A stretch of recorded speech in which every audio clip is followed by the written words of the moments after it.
Good morning प्यारे बच्चों, मैं कृष्ण गोपाल शर्मा स्वागत करता हूं आपका अपने KGF ई क्लासेस में। बच्चों, लास्ट क्लास में हम लोगों ने AP GP और AM GM यानी कि arithmetic progression, geometric progression, arithmetic mean और ज्योमेट्रिक मीन, समांतर श्रेणी, गुणोत्तर श्रेणी, समांतर माध्य और गुणोत्तर माध्य की कंप्लीट थ्योरी हम लोगों ने कर ली है। अब थ्योरी करने के बाद हमें आज जो पढ़ना है वो हम लोगों का होगा प्रैक्टिस सेट। तो ये जो सेशन होगा पूरा आपका प्रैक्टिस सेशन होगा। ठीक है बच्चों, तो हम स्टार्ट करते हैं अभी हमारे सारे के सारे क्वेश्चंस। तो बच्चों, जो हमारे क्वेश्चंस है वो देखिए, ये आपके सामने स्क्रीन के ऊपर क्वेश्चन आ गया है। फर्स्ट क्वेश्चन आपकी स्क्रीन के ऊपर लिखा हुआ है और इस तरह से आपकी स्क्रीन के ऊपर सारे के सारे क्वेश्चंस आपको अभी मिलते जाएंगे कंटिन्यूअसली और स्पीड से हम लोग क्वेश्चन को सॉल्व करते जाएंगे। बट बच्चों, इससे पहले मैं आप लोगों को बता दूं कि जो स्टूडेंट पहली बार इस चैनल पे आया है वो इस चैनल को सब्सक्राइब करे और साथ के साथ बेल आइकन को भी प्रेस करे। और इससे पहले हमारे नंबर सिस्टम के टोटल 15 लेक्चर और अलजेब्रा के टोटल 12 to 13 लेक्चर हो चुके हैं। तो जो स्टूडेंट ने उन लेक्चर्स को नहीं देखा है वो उन लेक्चर्स को देख सकते हैं और सभी लेक्चर्स को लाइक करें, ज़्यादा से ज़्यादा शेयर करें। चलो बच्चों, हम स्टार्ट करते हैं हमारा फर्स्ट क्वेश्चन। देखिए, पहला जो आपको क्वेश्चन दिया हुआ है यहाँ पर, इसमें बोला गया है कि find the 50 terms of the following series. ये जो सीरीज दी हुई इसकी 50 टर्म्स आप लोगों को पता करनी है। 50th टर्म यानी 50वां पद क्या होगा, यानी पहला पद 6 है, दूसरा पद 11 है, तीसरा पद 16 है, तो 50वां पद क्या होगा। तो सबसे पहले तो हम लोग ये देखते हैं। अच्छा बच्चों, मैं इजी ले रहा हूँ स्टार्टिंग के एक दो क्वेश्चन और फिर आपको बहुत डिफिकल्ट क्वेश्चन देने वाला हूँ, है ना। तो पहला जो क्वेश्चन के बारे में अपन ने देखा है, तो उसमें अगर हम देखें तो फर्स्ट टर्म जो है A वो कितना है 6 है। अब अगर मैं डिफरेंस देखूँ तो कॉमन डिफरेंस कितना आ रहा है 5। ठीक है, अगर कॉमन डिफरेंस 5 आ रहा है इसका मतलब क्या हो गया, हम लोग कह सकते हैं कि ये जो डेटा होगा ये किसके अंदर होगा, AP में या GP में। ये डेटा होगा 101% AP के अंदर। ठीक है, तो ये A की वैल्यू आ गई और आपके पास D की वैल्यू आ गई। A और D की वैल्यू आने के बाद यहां पर A की वैल्यू 6 और D की वैल्यू 5। आपको पता करना है 50, यानी TN का फॉर्मूला जो होता है वो होता है आपके पास A plus n-1 into D, ये होता है। अब TN के बारे में बात कर रहे हैं तो n का मतलब यहाँ पे कितना होगा 50 होगा बच्चों। क्यों, क्योंकि 50th टर्म हम लोगों को पता करना है बराबर A की वैल्यू 6 प्लस n-1 यानी 50 माइनस 1 इंटू डी कितना है हमारे पास 5। क्लियर है, तो T50 की जो वैल्यू होगी वो कितनी होगी 6 प्लस ये कितना 49, यहाँ कितना आएगा 49 इंटू कितना 5। तो पहले 49 को किससे मल्टीप्लाई करेंगे 5 से मल्टीप्लाई करेंगे और हमारा क्वेश्चन का रिप्लाई करेंगे। तो T50 की वैल्यू हो जाएगी 6 प्लस, देखो 49 से अगर 5 को मल्टीप्लाई करने में जोड़ आता तो आप डायरेक्ट ऐसे भी कर सकते हैं कि पहले इसको 50 मान लो, 50 इंटू 5 कितना 250, 50 इंटू 5 कितना 250 माइनस 5 कर लेंगे तो 245। क्लियर है। अब 245 में हम कितना ऐड करेंगे 6 ऐड कर देंगे तो हमारा आंसर कितना हो जाएगा 251, यानी कि हमारा आंसर हो जाएगा option number C. I wish बच्चों आपको ये बात क्लियर हुई होगी। अगर ये बात क्लियर है तो हम नेक्स्ट क्वेश्चन के ऊपर चलते हैं, नेक्स्ट क्वेश्चन की बात करते हैं। तो बच्चों, नेक्स्ट क्वेश्चन आपकी स्क्रीन के ऊपर है, देखिए। नेक्स्ट क्वेश्चन में आप लोगों को ये बोला गया है कि if A 18 D and 8 is an AP, यानी एक अर्थमेटिक प्रोग्रेशन के फॉर्म में है, then find the value of A and D, यानी A और D की वैल्यू आपको पता करनी। कहने का मतलब आपके पास लिखा हुआ देखिए इस तरीके से A लिखा हुआ, फिर 18, फिर लिखा है कितना D, फिर लिखा है 8 और आपको बोल दिया गया कि ये जो डेटा है ये किसके अंदर है, ये डेटा है AP के अंदर। AP के अंदर का मतलब क्या हो गया आपका अर्थमेटिक प्रोग्रेशन यानी समांतर श्रेणी के अंदर है। अब समांतर श्रेणी के अंदर है तो आप ये बताइए A और D की वैल्यू क्या होगी। तो बच्चों, जो स्टूडेंट्स बेसिक्स पढ़ चुके हैं वो 2 मिनट के लिए इसको पॉज करें और क्वेश्चन को सॉल्व करने की कोशिश करें। ठीक है, क्वेश्चन सॉल्व हो जाता है तो वेल एंड गुड है, नहीं तो देखिए मैं आपको सॉल्व करके बता रहा हूँ। यहाँ पर स्टूडेंट ये सोच सकता है कि सर इन दोनों को ऐड करके मैं 2 का डिवाइड कर दूँ 20 वाली टर्म्स आ जाएगी इस तरीके से। तो ऐसा सोचना आपको बिल्कुल भी नहीं है, मैं आपको केवल एक डायरेक्ट तरीका सा बता रहा हूँ। तरीका क्या है, बिल्कुल बेसिक्स कॉन्सेप्ट है, उसी के थ्रू आप लोगों को सॉल्व करना है। तो देखिएगा यहां पर ये जो 18 D और ये 8 लिखा हुआ है, इनमें मुझे पता है कि कॉमन डिफरेंस क्या होगा बराबर, क्योंकि AP के अंदर है, यानी इसका मतलब मैं कह सकता हूं कि D माइनस 18 बराबर 8 माइनस D। डी माइनस 18 बराबर 8 माइनस डी, आगे वाले से पीछे वाला फिर आगे वाले से पीछे वाला सब्ट्रैक्ट करते हैं, बराबर क्या होना चाहिए 8 माइनस डी। ऐसा क्यों होना चाहिए, क्योंकि कॉमन डिफरेंस बराबर होगा। ठीक है, अब ये जो डी है वो इस तरफ ट्रांसफर हो जाएगा और ये -18 इधर प्लस में चला जाएगा, तो 2d बराबर 18 + 8 कितना 26, तो डी की वैल्यू कितनी आ जाएगी 13। डी की वैल्यू 13 का मतलब कॉमन डिफरेंस नहीं है, ये जो डी दिया हुआ वो है, ये चीज़ ध्यान रखना है ना। तो अगर हम लोग बात करें तो हमारे पास अभी जो डेटा निकल के आया है,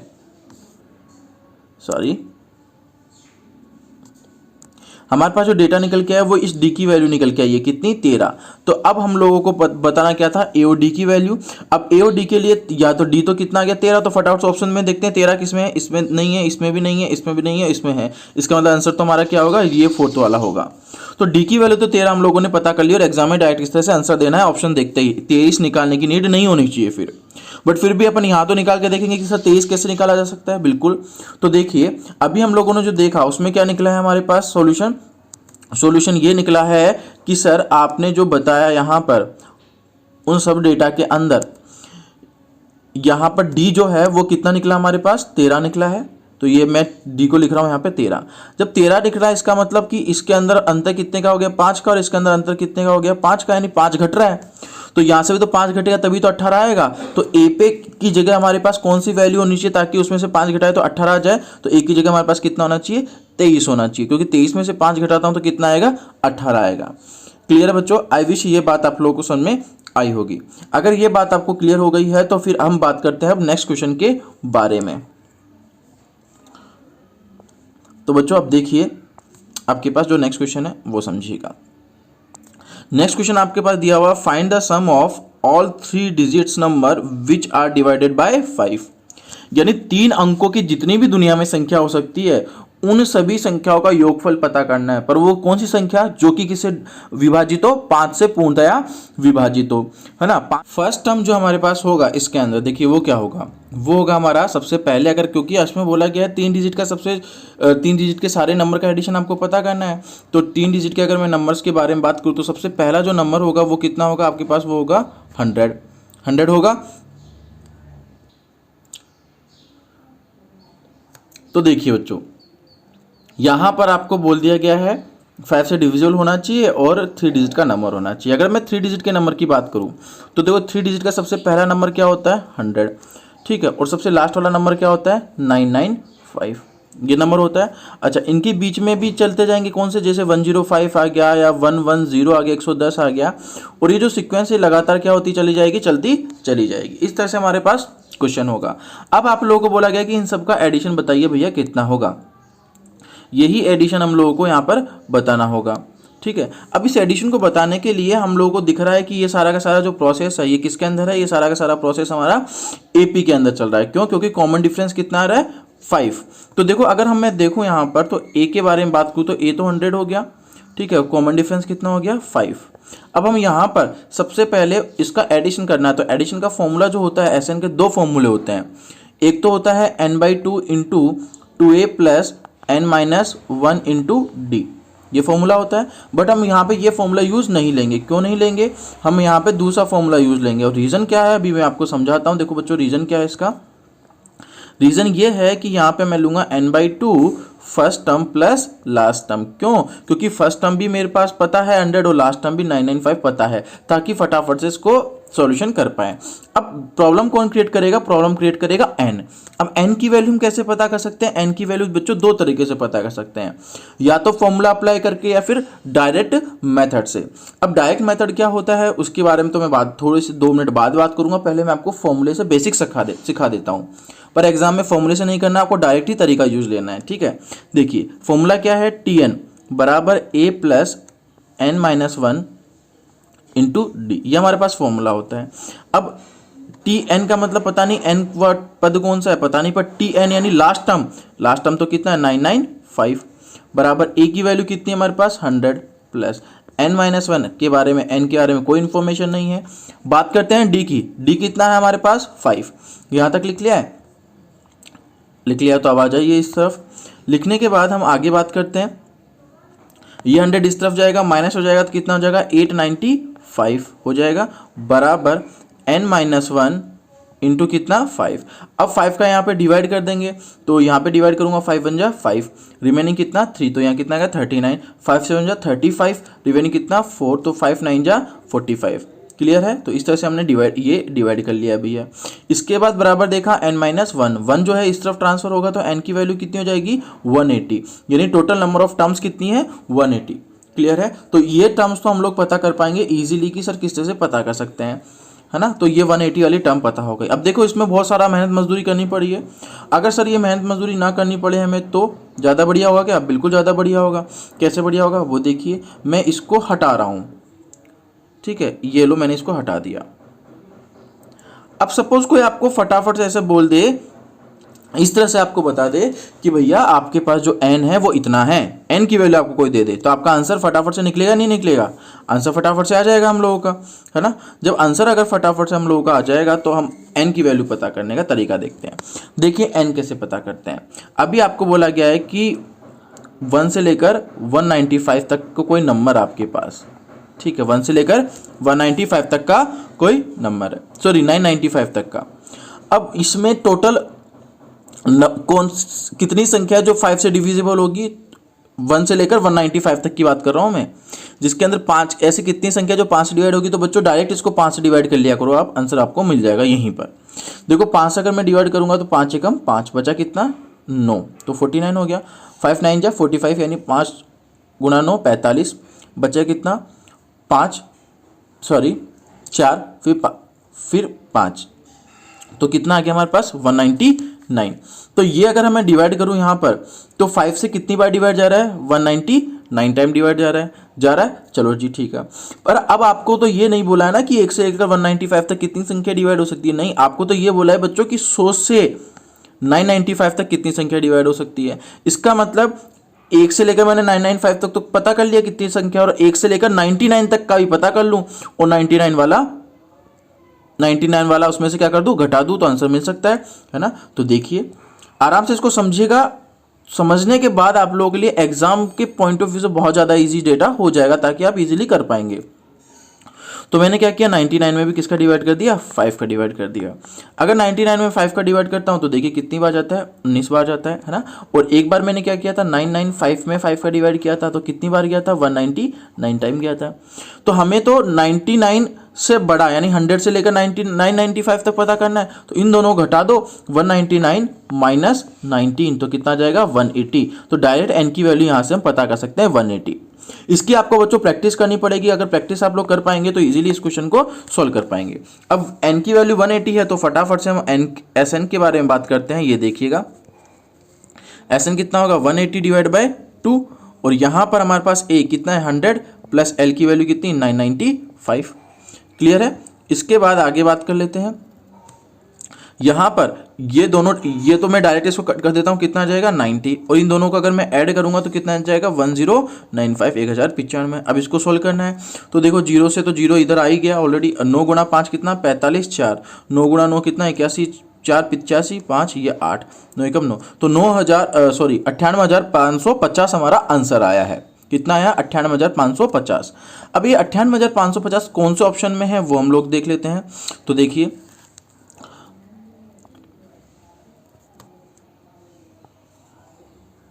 ये वाला क्वेश्चन था आपका वो, ठीक है। तो देखिए 98,550 हमारा है आंसर नंबर सी। क्लियर है बात। आई विश बच्चों आप लोगों को ये बात समझ में आई होगी। मैं इसी तरह के क्वेश्चन, ये जो क्वेश्चन है मैं इसी तरह के आपको और क्वेश्चन अभी कराऊंगा, ठीक है, और उनकी प्रैक्टिस ऐसे करा दूंगा आपको। मैं बता दूंगा कि जब इस तरह से आता है, सपोज यहाँ पर ये जो क्वेश्चन है उसमें ये नहीं दिया जाता कि 3 डिजिट के नंबर, ये बोल दिया जाता कि 178 और 912 के बीच में आने वाली सभी संख्याएं जो कि 7 से डिविजिबल है, उन सब का योगफल बताइए। तब हम लोगों को दिक्कत हो जाती है ना। तो वो उस तरह के क्वेश्चन भी अपन करेंगे। पहले अपन थोड़ा छोटे छोटे क्वेश्चन की बात कर लेते हैं। तो बच्चों आई विश ये आपको डेटा क्लियर हुआ होगा। ये डेटा क्लियर है तो अब मैं आपसे आगे वाले डेटा के बारे में बात कर लेता हूं। तो देखिएगा आगे डेटा क्या दिया हुआ है। मैं इसको थोड़ा सा रब कर लूं यहाँ पे।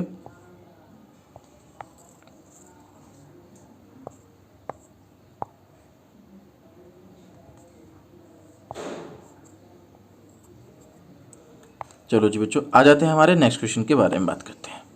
चलो ये नेक्स्ट क्वेश्चन आपकी स्क्रीन के ऊपर देखिएगा।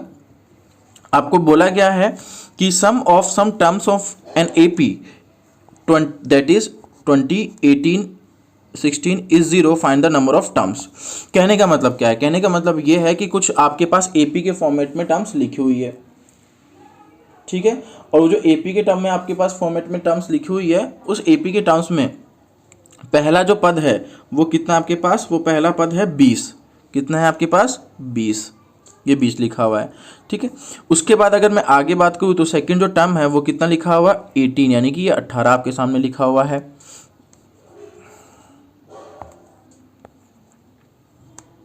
एक मिनट बच्चों,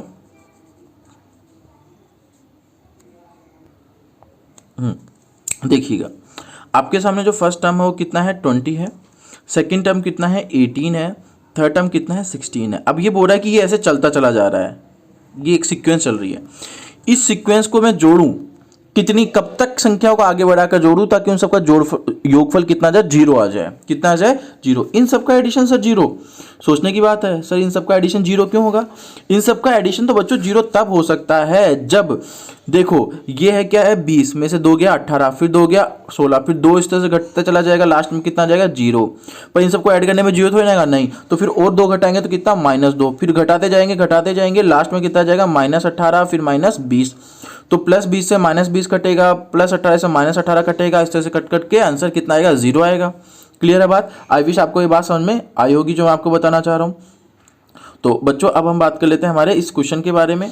तो ये जो क्वेश्चन है इसमें देखिए, आपको बोल दिया गया इन सबका एडिशन कितना आना चाहिए? 0। तो एडिशन का फॉर्मूला क्या होता है वो देखिए, एडिशन का फॉर्मूला होता है SN बराबर n/2 into 2a plus n-1 into d, ठीक है। और आपको क्या पूछा गया कि टोटल कितनी टर्म्स होगी जिनको ऐड करने पर 0 आएगा, यानी n हमें पता करना है और n तो पता करना ही करना है। ये जो SN आपके सामने दिख रहा है इसकी वैल्यू हमारे पास गिवन है, कितनी गिवन है? 0। कितनी गिवन है? 0, क्योंकि देखो यहाँ पे आपको बोला गया है कि क्या होना चाहिए? इन सबका एडिशन 0 होना चाहिए। तो इस SN को तो मैं लिख लूंगा कितना? 0 बराबर n/2 के बारे में कोई आइडिया नहीं है, तो 2 देखिए इधर चला जाएगा और n इधर डिवाइड में हो जाएगा, तो ये भी अपने आप 0, तो मैं डायरेक्ट यहाँ पे लिख देता हूँ 2a plus n-1 into D. अब ये 2 इस तरफ जाएगा तो क्या हो जाएगा? नेगेटिव वाला डेटा हमारे पास मिल जाएगा। जब 2 इधर जाएगा तो ये हो गया -2a बराबर n-1 और कितना? d। अब देखिए a के बारे में हम लोग बात करते हैं, a कितना था? तो a तो हमारे पास कितना था? 20 था। और अगर मैं d के बारे में बात करूँ तो कितना था? 2, -2 था। नेगेटिव में 2 चल रहा था, ये देखिए यहाँ पर माइनस का चल रहा है। तो अगर इसके अंदर मैं पुट कर दूँ a की वैल्यू 20, तो ये कितना हो गया? -40 बराबर n-1 और d की वैल्यू कितनी? -2। अब ये -2 से इस तरह डिवाइड कर देंगे तो कितना आ जाएगा? 20 बराबर कितना आ गया? n-1। इस 1 को इधर फेंक दूंगा तो n बराबर कितना आ गया? 20। तो n की वैल्यू तो हमारे पास कितनी आ गई? 20 आ गई है। क्लियर है? n की वैल्यू जब 20 आ गई है तो अब देखिए n की वैल्यू 20 आते ही तो हमारा क्वेश्चन बहुत ईजी सा हो जाएगा। ईजी सा क्या हो गया कि पूछा ही गया है और कुछ तो करना है ही नहीं हम लोगों को। तो हम लोगों से पूछा गया था हम लोगों से 18, 16 is 0 is find the number of terms, यानी टोटल पदों की संख्या बताइए। और टोटल पदों की संख्या यानी n की वैल्यू आप लोगों को बतानी है, और n की वैल्यू आप लोगों को मिल गई है। कितनी मिल गई है? 21। कर पाएंगे बच्चों? एक तो ये तरीका है। इसके अलावा बच्चों मैं आपको एक और तरीका बताता हूँ, वो ध्यान से समझिएगा। देखो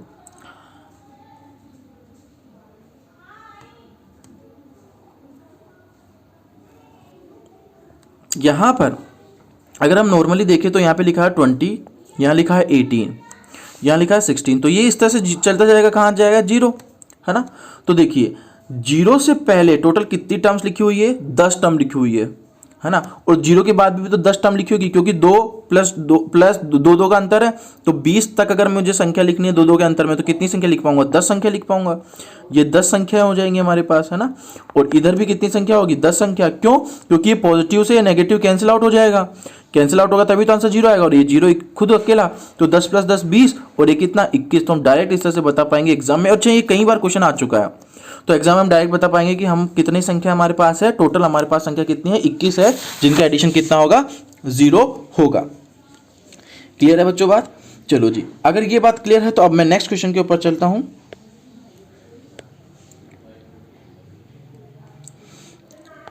ये नेक्स्ट क्वेश्चन आपके सामने लिखा हुआ है। अब ये नेक्स्ट क्वेश्चन है, इसमें आपको ये बोल दिया गया है कि देखिए if the sum of the first P Q and R terms of an AP, समांतर श्रेणी के प्रथम पी क्यू आर पदों का ऑफ योगफल ए बी एंड सी है रेस्पेक्टिवली, देन ये जो सीक्वेंस आपके सामने लिखी हुई है इसका आंसर बताइए भैया, इसका आंसर कितना होगा इन चार ऑप्शन में से। क्लियर है? तो मैं अभी आपको इसको मीनिंग और समझा देता हूँ। देखिए इसको क्वेश्चन का मतलब क्या है वो अच्छे से समझना, इस क्वेश्चन का आंसर भी आप लोगों को रटना होगा। मतलब मैं आपको सोल्व करा दूंगा, ट्रिक भी समझा दूंगा, बट ये क्वेश्चन काफ़ी बार एग्जाम में आया हुआ है, डायरेक्ट आता है, आपको फिक्स रखना है कि इस क्वेश्चन का आंसर कितना होता है, 0 ही होता है। वो क्यों होता है वो मैं आपको समझा देता हूँ, कि सीक्वेंस की वजह से ये 0 हमारा आंसर होगा। ठीक है, तो देखिए यहाँ पर आपके सामने लिखा हुआ है if the sum of first P Q R terms of an A P, यानी सम का मतलब एस, प्रथम पी पदों का योगफल यानी एस पी, प्रथम क्यू पदों का योगफल यानी एस क्यू, प्रथम आर पदों का योगफल यानी एस आर। जब हम प्रथम एन पदों का योगफल में एस एन लिखते थे तो यहाँ पे तो क्या बोला है, पी पदों का, यहाँ बोला है क्यू पदों का, यहाँ बोला है आर पदों का। ठीक है, अच्छा इसके बाद हम लोग आगे देखते हैं। इसके बाद हम लोग इसके फॉर्मूले के बारे में बात करते हैं। तो इसका फॉर्मूला हम लोग सब जानते हैं। इसका फॉर्मूला देखिए क्या होता है, इसका फॉर्मूला था n/2, बट n नहीं है, अब यहाँ पे कितना है, p चल रहा है ना, यहाँ पे p चल रहा है तो हम क्या बोलेंगे p/2 इंटू ब्रैकेट में a + n-1 into D, 2a + n-1 into D. तो 2a + n-1, n कौन है, p-1 इंटू क्या, d। ठीक है, ऐसे जैसे p एस पी का फॉर्मूला लिखा है वैसे एस क्यू का भी लिखूंगा। तो पी की जगह क्या लिखना पड़ेगा, क्यू, तो q/2 इंटू 2a, प्रथम पद तो सबका समान होगा क्योंकि एक सीक्वेंस ही तो है ये, प्लस q-1, तो q-1 into D, common difference भी सबका क्या चल रहा है, बराबर चल रहा है। जैसे इसका लिखा है वैसे अब मैं एस आर के बारे में भी लिख रहा हूँ। एस आर में क्या लिखूंगा, r/2 ब्रैकेट में क्या 2a + r-1 इंटू कितना, डी। तो ये एस पी, एस क्यू और एस आर के बारे में लिख लिया है। ठीक है, और इन्होंने बोला था कि यहाँ पर आर टर्म्स देखिएगा, यहाँ पर of an A P are A, B, C, यानी उन सबका एडिशन क्या है, ए बी सी है। कहने का मतलब ये जो एस पी दिख रहा है, एस क्यू दिख रहा है और एस आर दिख रहा है, यहाँ क्या आना चाहिए, ए बी सी आना चाहिए। कितना आना चाहिए, ए बी सी। तो बच्चों, तो ये देखिए बच्चों, आपकी स्क्रीन के ऊपर मैंने इस तरह से लिख दिया है इसको पूरा अच्छे से, कि ए की वैल्यू इस तरह से होगी, ठीक है, बी की वैल्यू इस तरह से होगी, सी की वैल्यू इस तरह से होगी। हम इस तरह से एक्सप्लेन कर सकते हैं। ए बी सी हमने किसकी जगह लिखा है, एस पी, एस क्यू और एस आर की जगह। अब ऐसा लिखने के बाद हम लोगों को क्या करना है, हम लोगों को हमारे क्वेश्चन के बारे में बात करनी। देखो हमारा जो क्वेश्चन था, हमारे क्वेश्चन के अंदर यहाँ पे देखिए, यहाँ पे कितना लिखा हुआ है, यहाँ पे लिखा हुआ है a/p q-r लिखा हुआ है ना। जब लिखा हुआ है तो हम लोग क्या करेंगे, इस a/p, तो इस p को क्या कर देंगे, यहाँ पर ट्रांसफर कर देंगे। ट्रांसफर करेंगे तो देखिए तुमने क्या किया, इसको p को उठाया और इस तरफ ट्रांसफर कर दिया। जैसे p को उठा के ट्रांसफर किया तो यहाँ कितना जाएगा, 1/2 है ना। और जो q है उसको उठाकर भी इधर ट्रांसफर कर देंगे और r को उठा के ट्रांसफर, क्योंकि क्वेश्चन में ऐसा दिया हुआ है, क्वेश्चन में दिया हुआ है, तो इस q को उठाएंगे और ट्रांसफ़र कर देंगे। तो देखिए इस q को मैं इधर ट्रांसफ़र कर रहा हूँ, इस r को मैं यहाँ पे ट्रांसफ़र कर रहा हूँ, और यहाँ 1/2 यहाँ पर होगा ही होगा, हो गया। इसके बाद फिर वापस हम क्वेश्चन में देखते हैं, हमें सारा काम क्वेश्चन के अकॉर्डिंग करना होता है इस तरह क्वेश्चन में। फिर क्वेश्चन में लिखा हुआ आपके पास कि यहाँ पे ए जो लिखा हुआ है ये वाला डेटा, ये देखिए इस वाले पार्ट के अंदर, इस वाले पार्ट के अंदर ये जो a/q लिखा हुआ है, इसके साथ a/p लिखा है, उसके साथ कौन मल्टीप्लाई है, q-r, कौन, q-r। यहाँ पे कौन है, r-p, और यहाँ पे कौन है, p-r, मल्टीप्लाई के फॉर्मेट में। तो हम लोग क्या करते हैं, अपनी मर्जी से दोनों तरफ इस डेटा को मल्टीप्लाई करते हैं। ठीक है, तो देखिए पहला क्या है, q-r, तो मैं इस डेटा को दोनों तरफ किससे मल्टीप्लाई कर लूँगा, q-r से मल्टीप्लाई कर लूँगा। अगर मैं इस डेटा को q-r से इधर भी मल्टीप्लाई करता हूँ तो मुझे इधर भी मल्टीप्लाई करना होगा इस डेटा के साथ में। ठीक है, तो देखिए इसको भी मल्टीप्लाई कर देते हैं, q-r। ठीक है भैया, इसके बाद इस वाले डेटा को, सेकंड डेटा को भी किसी डेटा के साथ मल्टीप्लाई करना होगा। वो कौन बताएगा? वो क्वेश्चन बताएगा कौन? R minus P. तो हम लोग क्या करेंगे, इसको भी किसके साथ मल्टीप्लाई कर लेंगे? आर माइनस पी के साथ। तो ये हो गया आर माइनस पी। ठीक है, अगर आर माइनस पी इधर मल्टीप्लाई होगा तो हमारे पास यहाँ पे भी तो मल्टीप्लाई होगा, तो यहाँ पे भी हम किससे मल्टीप्लाई करेंगे? आर माइनस पी से। क्लियर है? चलो जी, इसके बाद अगर ये डेटा मल्टीप्लाई हो गया तो थर्ड वाले डेटा के बारे में भी हम लोग बात कर लेते हैं। थर्ड डेटा को किससे मल्टीप्लाई करना होगा? थर्ड डेटा को हमें मल्टीप्लाई करना है पी माइनस क्यू से। तो इसको भी हम मल्टीप्लाई करेंगे किससे? पी माइनस क्यू से। तो यहाँ पे भी हम क्या करेंगे? पी माइनस क्यू से मल्टीप्लाई कर लेंगे। क्लियर है? तो अब देखिए, हमारा क्वेश्चन जो था, ये वाला क्वेश्चन, वो क्वेश्चन तो हमारा पूरा का पूरा बन चुका है। पूरा का पूरा क्वेश्चन हमारा अच्छे से बन चुका है। यानी ये जो पूछा गया था वो तो हमारे पास इस तरफ आ गया। किस तरफ? ये वाला पार्ट आ गया, यानी लेफ्ट हैंड साइड वाला पार्ट हमारे पास आ गया है। आ गया है लेफ्ट हैंड साइड वाला पार्ट। अब लेफ्ट हैंड साइड वाला पार्ट आने के बाद इन तीनों पार्ट को क्या करना है? ऐड करना है। क्यों? क्योंकि क्वेश्चन में भी यहाँ बोला है, देखो यहाँ पे एडिशन का साइन है, यहाँ पे भी एडिशन का साइन है, तो ऐड करना है। तो ऐड करना है, तो जब मैं इन तीनों पार्ट को ऐड करूँगा, कौन से तीनों पार्ट को? ये जो तीन पार्ट आपको इस तरफ दिख रहे हैं, ये वाले, ये तीनों पार्ट आपको दिख रहे हैं, ये तीनों पार्ट को मैं ऐड करूँगा तब। तो इन तीनों पार्ट को ऐड करने पर ये तो एडिशन आ जाएगा, नहीं क्वेश्चन बन जाएगा। बराबर इन तीनों पार्ट को मुझे क्या करना होगा? ऐड करना होगा। जब मैं इन तीनों पार्ट को ऐड करता हूं तो सारा डेटा एक दूसरे से कैंसिल आउट होकर जीरो बनाता है। देखिए कैसे बनाता है। यहां पर ये q माइनस आर है, ये अंदर मल्टीप्लाई होगा, ठीक है, p माइनस 1 से। अब यानी एक तो पी क्यू बन जाएगा और एक पी आर बन जाएगा। ऐसे देखो, ये जब मल्टीप्लाई होगा तो पी क्यू ये बन जाएगा, ठीक है, और ऐसे ही ये पी आर एक ये बन जाएगा, ऐसे ही ये क्यू आर एक बन जाएगा, क्यू आर, और ऐसे ही ये क्यू आर एक बन गया। तो एक पॉजिटिव नेगेटिव, ये सारा डेटा एक दूसरे से ऐड करेंगे तो ये सारा का सारा डेटा क्या हो जाएगा? कैंसिल आउट हो जाएगा, और आंसर हमेशा कितना मिल जाएगा? 0। क्लियर है बात? तो बच्चों ये जो क्वेश्चन है ये मेंस में सैकड़ों बार पूछा गया, बहुत बार पूछा गया है। तो आई रिक्वेस्ट टू यू, ये क्वेश्चन तो आप लोगों को समझ में आ गया कि हम बनाते कैसे हैं, है ना? इसकी कोई शॉर्ट ट्रिक भी नहीं होगी। ये क्लियर है कि इसकी कोई भी शॉर्ट ट्रिक नहीं है। हम लोगों को इसको बेसिक से ही समझना होगा। एक बार क्वेश्चन को समझ जाएंगे, जैसे आपको समझने में टाइम तो लगा होगा, बट हम इसको बहुत स्पीड से एग्जाम समय में कर पाएंगे। तो इस तरह के जो भी क्वेश्चन होंगे उनका ध्यान रखना कि ये जो क्वेश्चन होगा इसका आंसर हमेशा कितना आएगा? 0 आएगा। क्लियर है बच्चों? तो अब हमारे पास ये डाउट क्लियर है। तो अब हम बात कर लेते हैं हमारे नेक्स्ट क्वेश्चन के बारे में।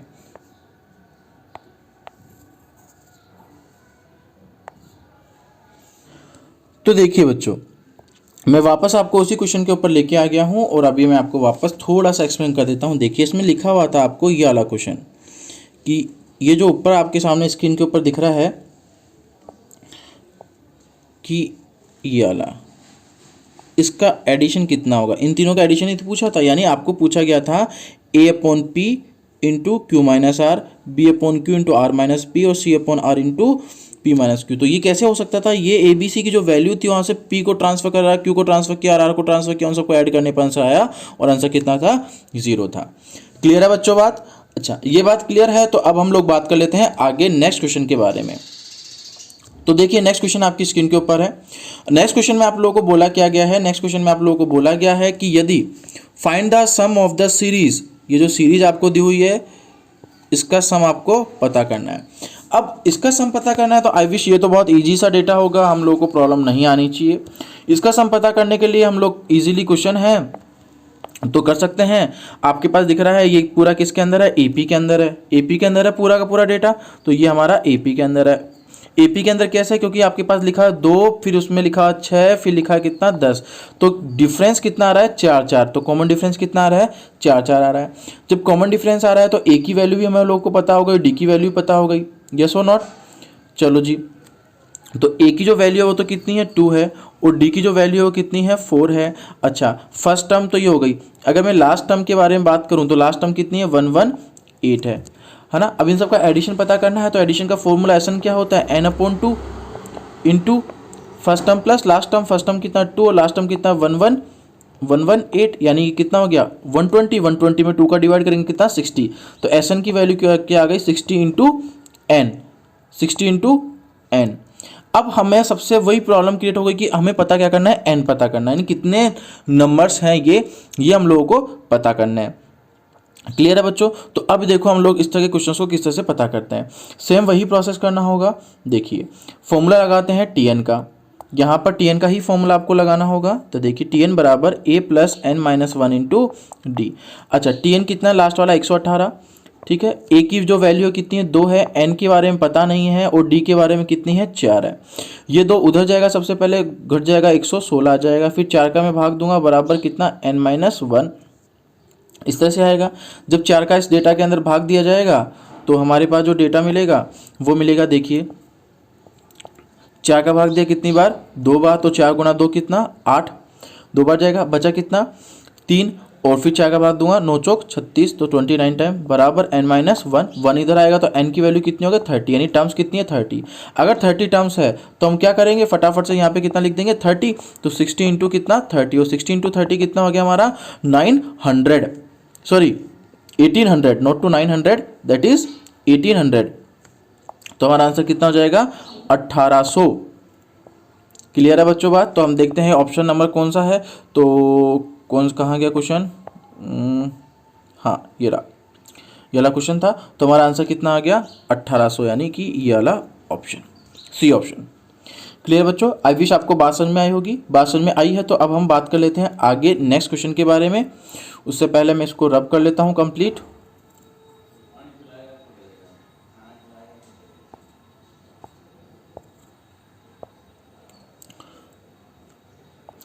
चलिए बच्चों रब हो गया, तो अब हम बात करते हैं नेक्स्ट क्वेश्चन के बारे में। तो नेक्स्ट क्वेश्चन देखिए क्या है। नेक्स्ट क्वेश्चन आपके सामने दिया हुआ है कि find the sum of the even numbers, find the sum of the even numbers between 1 and 90। 1 और 90 के बीच बोला है बच्चों, के बीच बोला है, ध्यान रखना 1 और 90 तक नहीं बोला है, 1 और 90 के बीच बोला है। 1 और 90 के बीच के बारे में अगर बात करूं, इसका मतलब क्या हो गया, इसका मतलब हो गया आपके पास 2 हो जाएगा पहला टर्म, फिर 4 हो जाएगा, फिर 6 हो जाएगा, क्योंकि इवन नंबर बोला है आपको ना, ये सारे इवन नंबर है। और लास्ट में जाते जाते क्या हो जाएगा 86 प्लस 88, 90 नहीं होगा। क्यों, क्योंकि आपको बोला है 1 और 90 के बीच में, ठीक है। तो यहाँ से मैं 2 कॉमन ले लेता हूँ, देखिए इजी सा हो जाएगा, 1 प्लस 2 प्लस 3, और कहाँ तक हो जाएगा 44 तक, 44 तक। या तो आप, और आपको पता है ये तो मैं आपको ऑलरेडी तरीका सिखा चुका हूँ कि 1 से लेकर 44 तक सभी संख्याओं का योगफल क्या होगा, 2 तो देखो बाहर आएगा। इसका मतलब होता है 44 गुणा 45 और उसका आधा। ये आप लोगों को मैं पहले ही बता चुका हूँ इस तरह से सोल्व करना, ठीक है। 44 गुणा 45, जैसे आपको मैंने बताया था जब नंबर सिस्टम हम लोग पढ़ रहे थे तो कि n नेचुरल नंबर का addition n into N plus 1/2।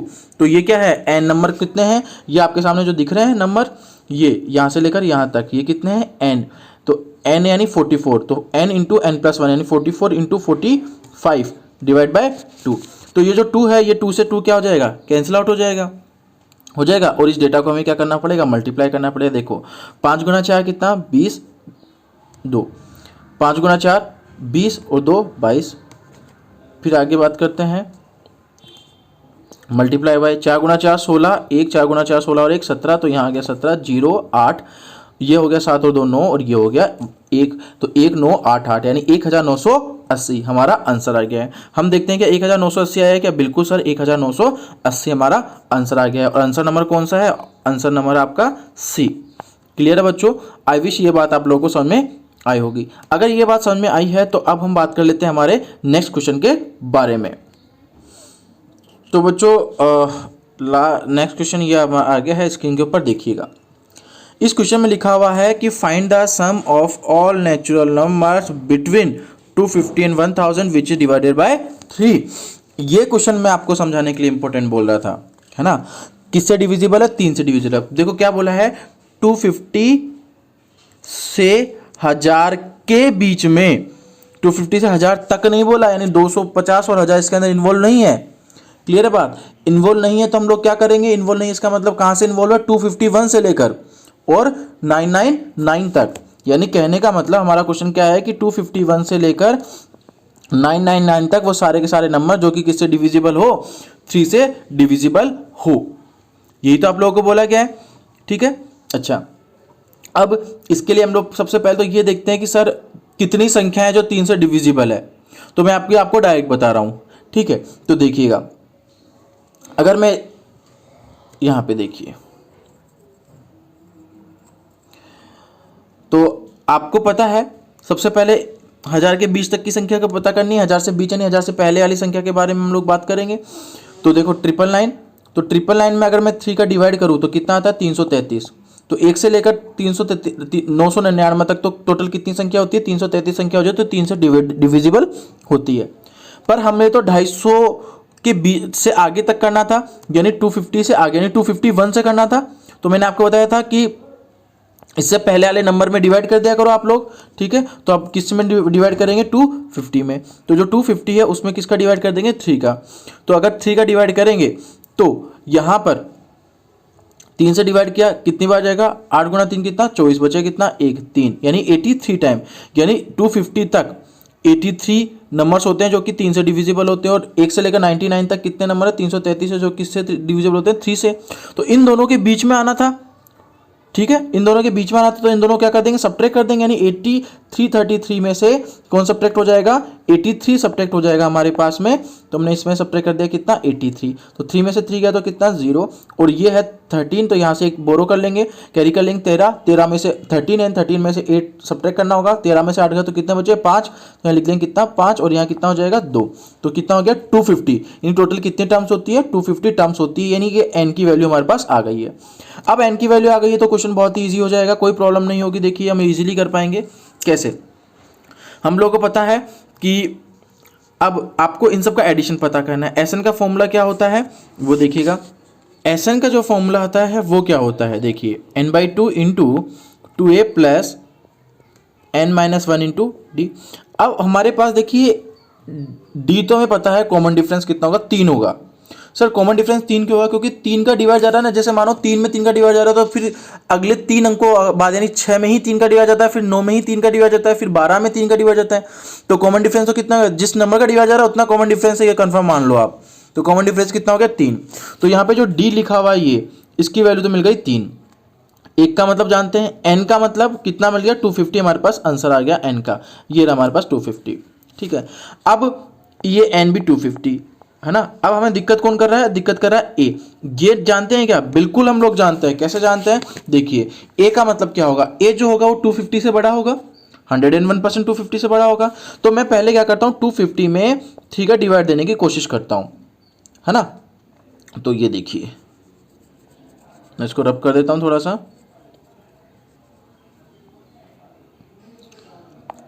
250 में 3 का डिवाइड करने की कोशिश करता हूँ, आपको भी हमेशा ऐसा ही करना है।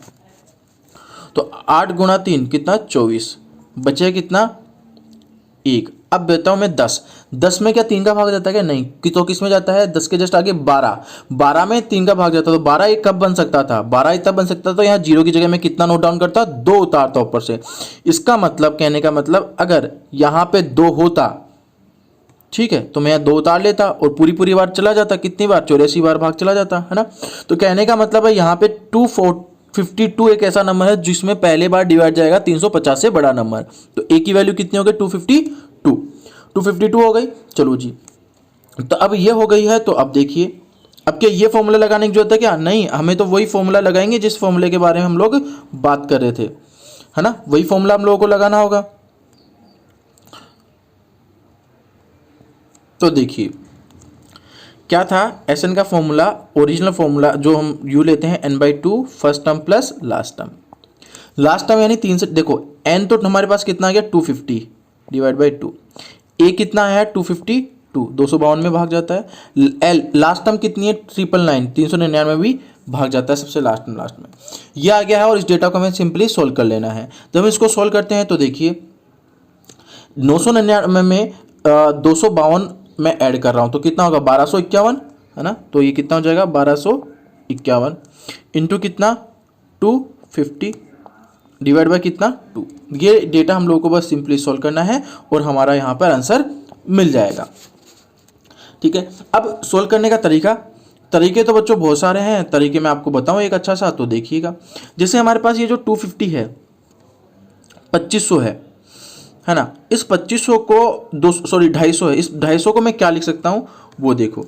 इस 250 को मैं लिख सकता हूँ इस तरीके से 1251 तो हो सकता है इंटू, अगर मैं इस 250 को 500 लिखूँ या 1000 लिखूँ, चलो मैं 1000 लिख लेता हूँ, 1000 ज़्यादा इजी होगा। इस 250 को अगर मैं 1000 लिखूँ तो 1000 के साथ यहाँ नीचे किसका भाग देना पड़ेगा, 4 का भाग देना पड़ेगा, क्योंकि 1000 में 4 का भाग दूंगा तभी तो 250 आएगा। तो इक्वेशन ईजी सा बन गया। अब सिंपली हमें करना क्या है, ये 4 गुणा 2 8, इस 8 का इस संख्या में भाग देना और आंसर हमें बताना है, यानी 1 2 5 1 0 0 0 में किसका भाग देना है, 8 का, और आंसर हम लोगों को बताना है। तो 8 का मैं भाग दूंगा, सबसे पहले देखिएगा किस तरह से जाएगा। देखो यहाँ पे तो हमें 250 को पहले इससे मल्टीप्लाई करना होता, फिर 2 से भाग देते हैं। हम यहाँ पे डायरेक्ट 1000 करके 8 का भाग दे सकते हैं, जैसे आपकी इच्छा हो वैसे आप लोग कर सकते हैं। तो 8 का मैं भाग देता हूँ, 8 एक हम 8, बचा कितना 4, 8 पंजे 40, तो 8 गुणा 5 40, बचा कितना 51, 8 गुणा 6 कितना 48, बचा कितना 3, तो कितना हो गया यहाँ पे 30 है ना। और फिर 8 का मैं भाग दूंगा, 8 तिया 24, बचा कितना 6, फिर 8 45, 8 6 48, 8 गुणा 7 कितना 56, फिर बचा कितना 4, फिर 8 पंजे 40। तो ये पूरा बार भाग चला गया, कितनी बार यहाँ पे भाग गया है 156,375, 156,375, यानी ये हमारे पास हो गया 1,56,375, ये हमारा आंसर हो गया। क्लियर है बच्चों? आई विश आपको ये बात समझ में आई होगी।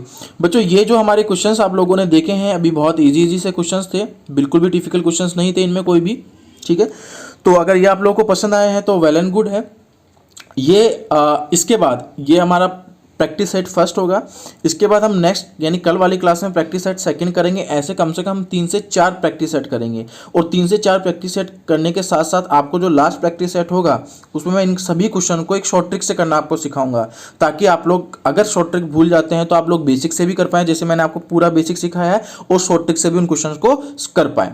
क्लियर है बच्चों? आई विश आपको ये बात समझ में आई होगी और आपको ये वीडियो पसंद आया होगा।